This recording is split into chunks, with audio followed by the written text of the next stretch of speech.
to Cognitive Business Automation. I'm here with Jens from Hella. Hi Jens, thank you for taking part in this interview. Could you just introduce yourself briefly and give us a bit of information about your professional background? My name is Jens Erasmus. I'm 39 years old. I've studied industrial engineering. I have a PhD in engineering, and my professional background is in the public service sector, strategy consulting, and project management. And if you would ask me what brings me out of bed each morning, I would say actually is make change happen. And I think process management really is a big potential for companies to create a competitive advantage and thus make change happen. What would you say are some of the latest developments and innovations around intelligent automation and AI technologies? I think in the end I would say it's big data and process analytics, because most companies actually sit on a pile of valuable data and they're not able to access it sufficiently because the underlying processes are somewhat chaotic. And I'm quite convinced that actually with the right processes, you help the companies to access this data and in the end make better decisions. What have the biggest advantages been for Hella due to adopting RPA? You always think about efficiency, right? You think you increase the way you work, maybe you think about the human side also.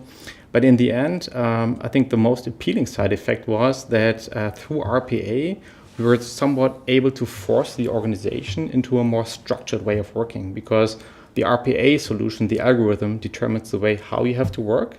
And then this is let's say, a side effect you wouldn't expect immediately. In your opinion, what does the future look like for businesses in terms of cognitive technologies? I would say data-driven decision making, because right now management often relies on predetermined information. So in the end, if you want to make decisions as a manager, you have to know what you're looking for. And with all the data available in the company, I think if you're able to access this data and analyze it in a more structured and more analytical way, it allows you in the end to make better decisions. Later today, you'll be presenting a case study and discussing how global processes require stable governance models.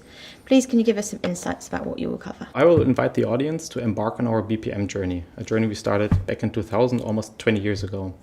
And in my presentation, I will highlight the human side of process management, because the process actually reduces the freedom of the functional departments, and it's always a fine balance between freedom and process on the other hand. And our governance model allows us to find exactly this right balance between those two extremes. How are you finding the event so far, and what are you most looking forward to? Yeah, actually I really like this event, and thank you very much for organizing it. And aside from all the technology solutions that you can learn about, it's actually about the networking. I mean, as always, right? I mean, you get to know people you haven't met before. They have solutions. Most of them actually start quite small with some RPA solution, and then you see actually this small solution takes off. And I think this is great to learn about these success stories. Well, thanks, and enjoy the rest of the event. Thank you so much. Thank you.